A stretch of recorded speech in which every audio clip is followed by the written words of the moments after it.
All right.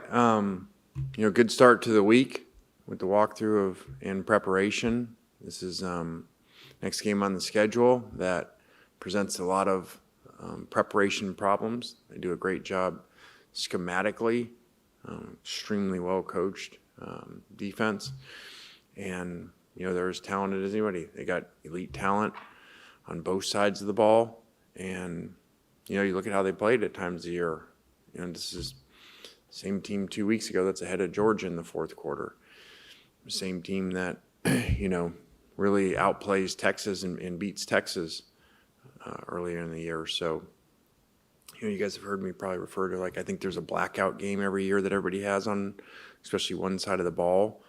And so I think last week's game, the Kentucky's an outlier for them. The Kentucky quarterback was on fire and made about every play. And so we got to be ready to play against a team that's really dangerous.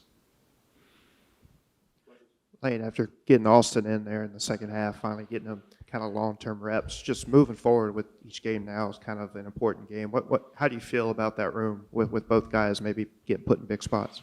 Yeah, I feel great about our quarterback room. I love our whole system of what we do with them. And, actually, somebody said this morning, if you think about since the helmet player-to-coach communication has come around, I think that our quarterbacks are throwing for more than anyone else in the country, more yards than anybody else. And that's obviously three really good quarterbacks, Jackson last year and these two. And they're just they prepare really well.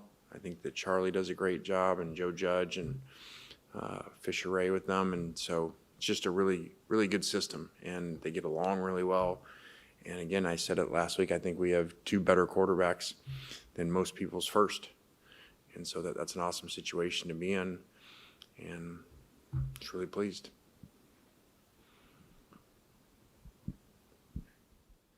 Have you brought up last year's game at all as a source of motivation? There's some similarities. No, and maybe there is, just because we're ranked or something like that. But these teams are so different every year, especially ours. They have a lot of the same players, but most teams are different because of the portal. These guys are heavy high school, so it just doesn't mean very much. We've got to prepare to play. We've got to do a better job in turnover margin. I feel like we're kind of cheating that a little bit, by outplaying teams in other areas or just better players sometimes. And I told them again today, guys, this doesn't sustain the whole season. This is going to get you. We lost the turnover margin again, lost in a number of games. And so we've got things we've got to fix, and it doesn't matter about who you played last year or the teams and those things.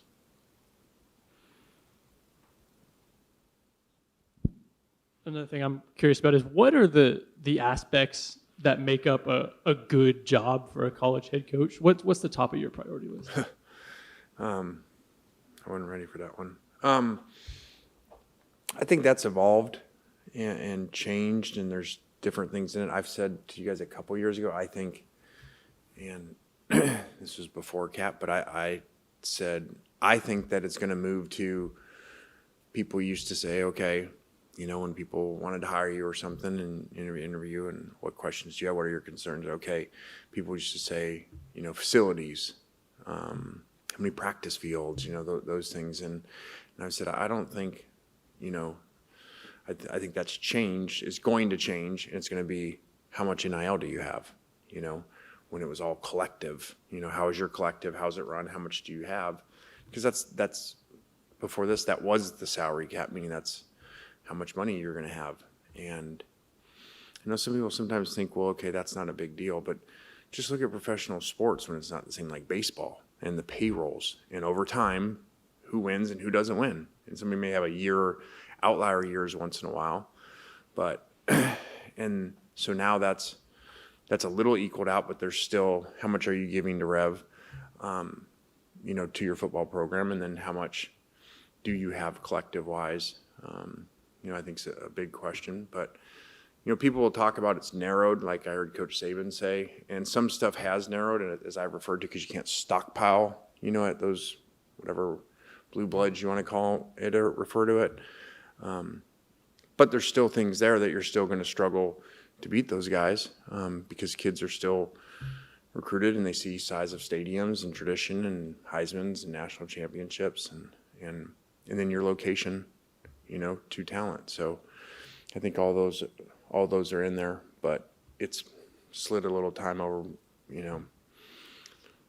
I think when that question probably early was that what is your assistant coach's pool? Now is what is your player pool?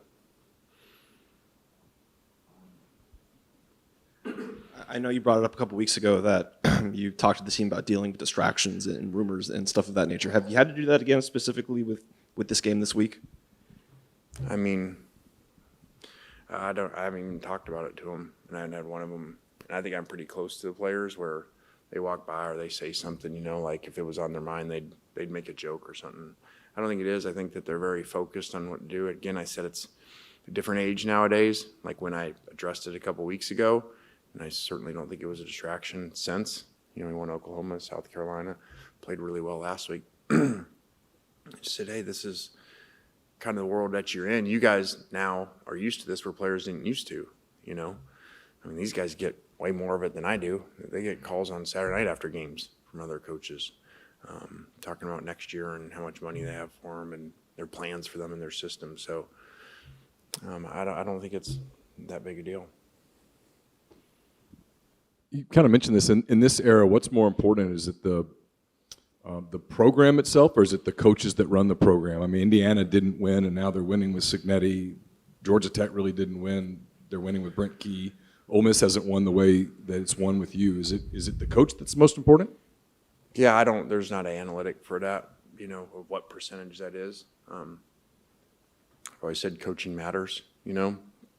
Kids want to go where they've seen coaches that have produced players that get players better schematically, like the stat we just said with quarterbacks. I mean, if you're a quarterback out there, I would think it'd be a pretty important thing that the quarterback's here throwing for more yards than anybody once the helmet communication started.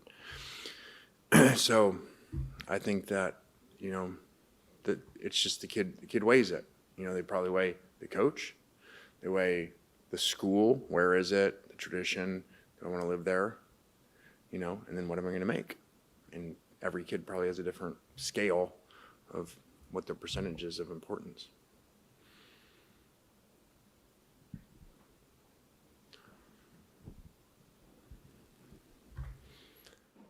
I know you're not focused on it all, like you said a couple weeks ago, but just, I mean, if Florida wants you and if Ole Miss wants you, it'll necessitate you making a decision. I was just curious, like with the portal opening on January 2nd, do you even have time to think about that, or how important is it to come to whatever decision before the portal opens?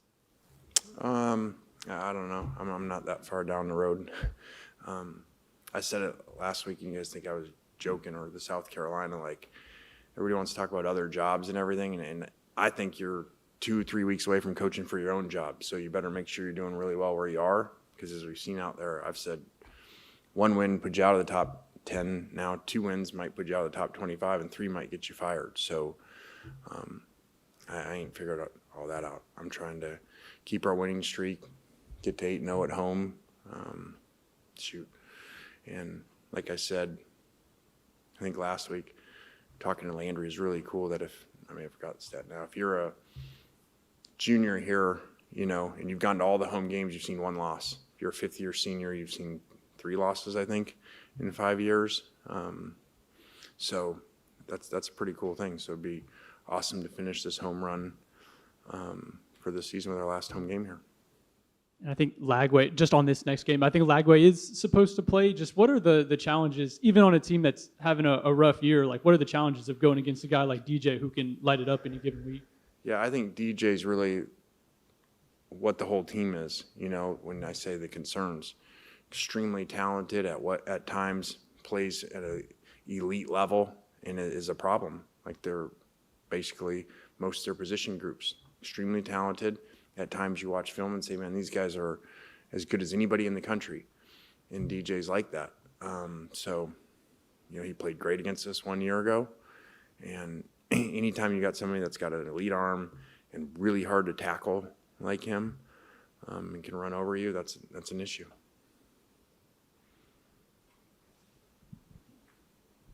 I asked you last week, so I'm just a little curious now that the first CFP rankings are out, where you guys were, where the league was. Were you encouraged by that? I think in some ways a little bit, but I think that some other people have pointed out, in other ways, no. Like, Texas A&M being 3. What more do you want them to do to be 1? Like I said, when people want to schedule and they say, okay, man, we need you to schedule hard teams. You're going to have now 9 SEC and then play another hard one. Well, they went up to Notre Dame and won. So those people that say, man, those schedules are worth it to play that. What if they didn't play Notre Dame? If they just played whoever and just had an easy win, they'd be ranked in the same spot. So what good did that do if that's not rewarded? So they got the highest metrics of everybody, and they're not number 1. So I don't know. Again, you talk about those 2 teams right there, put them on a neutral site, ask Vegas who would win, what's the spread. And that, to me, shows more than people sitting around a room just guessing. Any questions for Coach?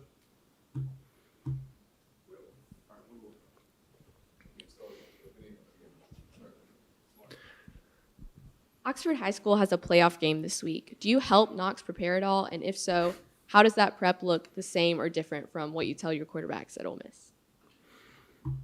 That's a better question than yours. I don't much. I stay out of it. I think Coach Cutcliffe does a great job with the team, with the offense, with the quarterbacks specifically. And I just was never going to be that parent because I've dealt with a lot of parents like that, especially that position. So I try to be the refreshing quarterback parent. And at the end of the game last week, in some situations, I was like 20 yards away from Cutcliffe, and it took everything not to say, hey, man, like run this ball to the right here because the field goal, I don't even do that, even as a head coach. So I'm just excited that he gets the opportunity to play. They got such a cool team, and they have all these comebacks, and it was just awesome to watch. And it's just the whole thing's really cool, watching him. And then Landry's, my daughter's next to me watching him, and she's got a face of him and her friends. And then I didn't invite him. I didn't even know. And then all of a sudden I look down, and Trinidad's there, and Kiwan's there, and Winnie's there. And then he's throwing a touchdown to Coach Smith's kid that they used to be little kids on the boat together back in Boca. It's just the whole experience is awesome. We're very, very blessed for all that to come together. Do you let yourself be dad in those moments, or is it impossible to get the football coach out of your head when you're watching football? Well, I was mad at the refs, but I didn't say anything because they're like the last play there was 10 seconds and there was injury. I'm like, this game's over. It's 10-second runoff. And then like someone was by me, the AD at the score. Somebody's like, there's not a 10-second runoff in high school. I didn't know. I think I do a really good job of it, like of controlling emotions. Kevin Smith, our running back coach, isn't so good, but it's cool too. I mean, one time he was celebrating with them in the end zone when they scored. Ran there, and I don't even like high five them as they come off or anything. I try to make sure that I don't overstep my boundaries or disturb Knox. Let him play. Let him have his time. I don't want to like overshadow anything. Unless there's wedding proposals, engagements, then I do. All right, thanks. Thanks, Jasper.